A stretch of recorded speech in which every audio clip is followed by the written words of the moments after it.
Let's take a look at some information and charts on Binance Coin for Brave New Coin. So Binance obviously is a massive part of the crypto ecosystem from a variety of angles: stablecoins, exchange, DEX, farms, charity.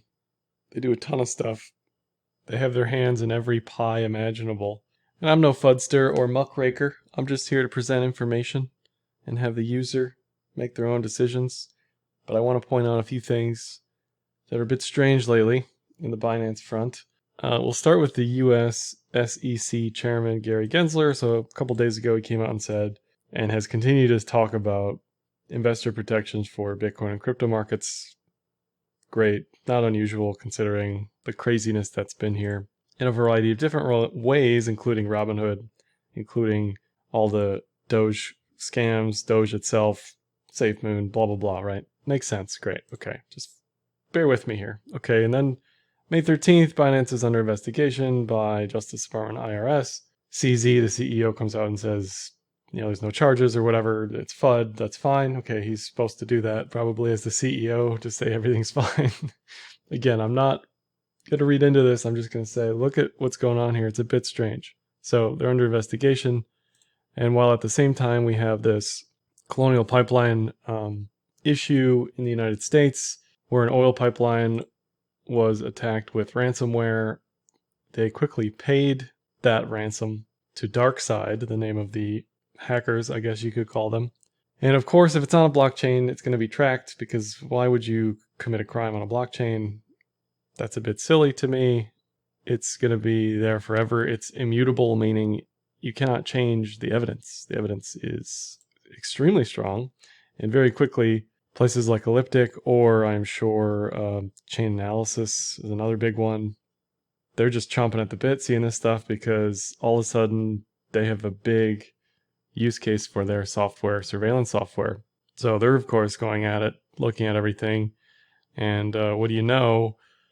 Who pops up on the list? It's Binance, because of course we can track this stuff, right? It's no surprise. And if we look at, according to one firm where most of it was sent, was Binance. Now, is that Binance's fault? No, but they do play a role in KYC AML issues, and potentially why the US government is a bit perturbed at what's going on over there still. Now, that isn't necessarily Binance US. It may be. I don't know. Again, I'm not trying to start anything. I'm just saying Binance has a history of running into regulatory issues for a variety of reasons, but this could be why all of this is coming all of a sudden. And concurrently, a few weeks ago, we have no mention from Catherine Cooley that she's stepping down. Still says she's the CEO of Binance US on her LinkedIn. No additional jobs or anything to report here. She was previously XRP. On her Twitter, no mention of anything. Stepping down, a bit unusual. She's been very public about a lot of Binance stuff, much like CZ. Just very, very transparent on what's going on most of the time.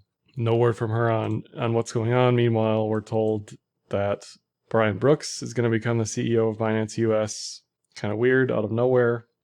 Again, I don't know what's going on. I'm sure we'll find out eventually, but it's a bit weird. In case you're not familiar with this gentleman, he's ex-Coinbase CLO, Chief Legal Officer. Also, previously the comptroller of currency, and he was telling people that Bitcoin was controlled by China in November 2020. So, man, is it a tangled web we weave as far as what's going on with all this? So I present that as a preface to all of this analysis, which is to say, be careful with BNB, the coin, because it may be vulnerable to headlines, which you may or may not expect coming, much like Ripple and what's going on there on the legal side of things. There could be a headline. I don't know what it is. I'm not even going to speculate, but be aware of it, okay? That's all I'm saying. There's a lot of stuff going on behind the scenes here, most likely, that isn't necessarily talked about directly, but as long as you're aware, that's all I care about. All right, Binance. Lately, it's been all about the Binance Smart Chain, the Binance DEX, farms, pools, trying to steal users from ETH, basically, which is fine, which needs to be done. If ETH is breaking down in the fee department, pricing people out, the competitors are going to effectively poach them and keep them on their chain if there's a better user experience. And that's what you want as a consumer, is competition, because then everything gets better, right? So the ETH people shouldn't get too angry that BSC is doing what it's doing. It just says, hey, you guys better step it up, because there's other stuff waiting in the wings for the money, for the people, for the eyeballs, for the attention, all that sort of stuff. Here's one of those farms, PancakeSwap. Cake has its own coin. The important thing to note here is the denominations of these currencies, of these pools, are BNB or BUSD, which is Binance's stablecoin. So that is certainly going to influence the BNB price, which it has, undoubtedly.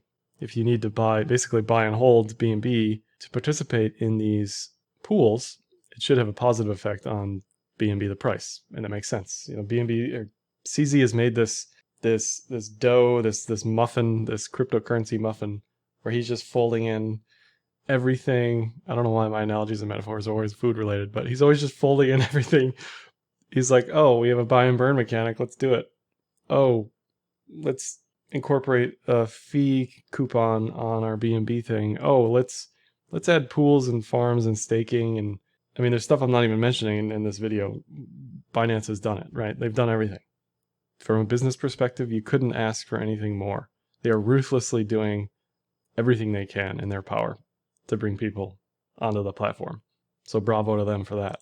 If we look at TVL for Binance Smart Chain, it so far has peaked basically when ETH fees peaked, and has come down enough that it's visible on this chart, right? It's not like significant, but it's definitely peaked or plateaued at this current point in time. Most of it's PancakeSwap, followed by a few other dApps that I don't really know anything about. But another important thing to mention is if the ETH dApps go multi-chain and start incorporating this BSC stuff, then it's likely here to stay in the foreseeable future, because it's woven in the fabric of DeFi at that point, and it's not just going to disappear on its own.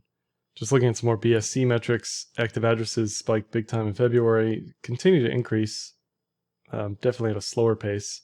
And these metrics in and of themselves are questionable, as is anything on Binance volumes. Just keep that in mind, okay? Binance Smart Chain daily transaction counts reached an all-time high, so it's hard to get bearish on BSC when you're seeing that, assuming all those are real. Gas prices remain low relative to ETH, relative to itself. One thing else to mention about BSC is it's fairly centralized. You'd have to look into exactly who owns the nodes, who runs them, that sort of thing. But, it's Binance. Everything is Binance. So you probably are expecting that going in, and most people generally don't care. They just want to gamble. They want to participate in the pools, whatever. They want to have fun. That I wouldn't get too upset over it. It's not crypto in its purest form, but it allows people to do what they want to do.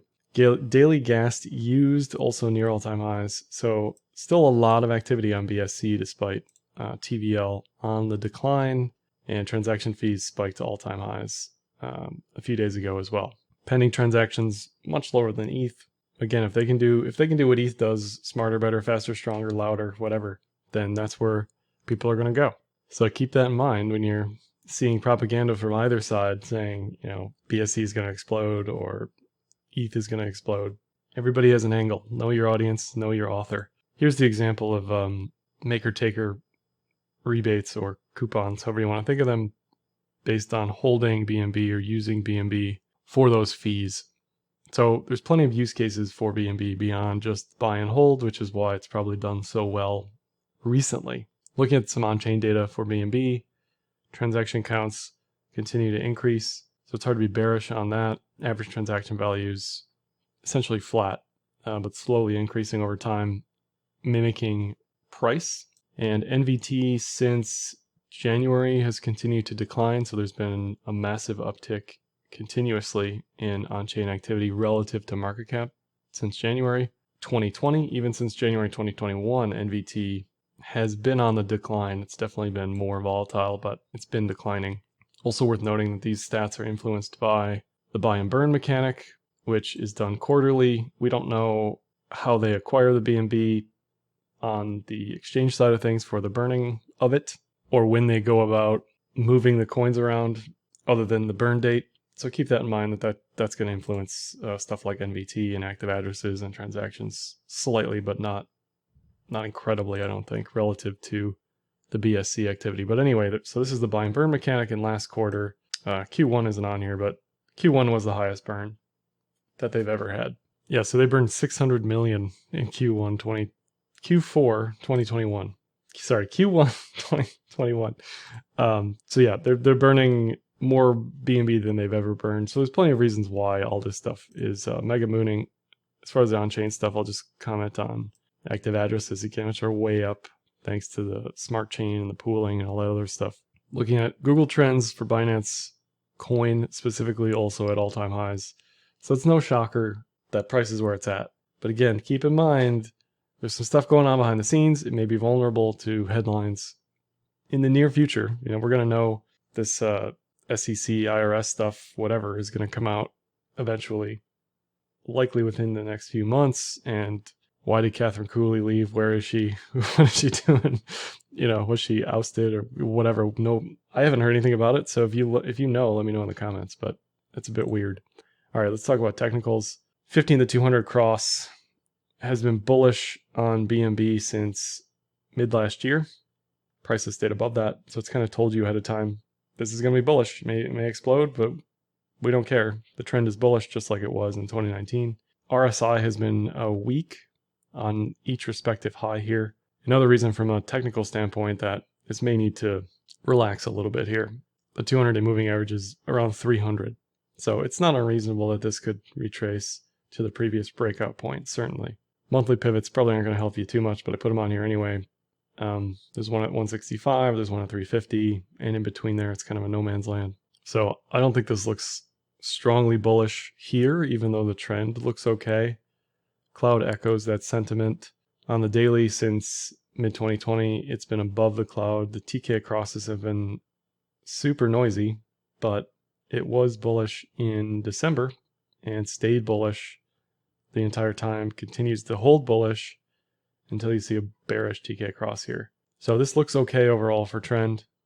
It looks like, still considering it to be a bullish continuation, I would just be careful at anything below 350 at a bearish reversal chance down there. BNB BTC certainly looks more toppy to me. It's got this TKC clamp here telling you it's overbought rather heavily on the daily. It's far away from the 200 period moving average, and RSI continues to march its way down as price is increasing. So there's definitely a bearish divergence here.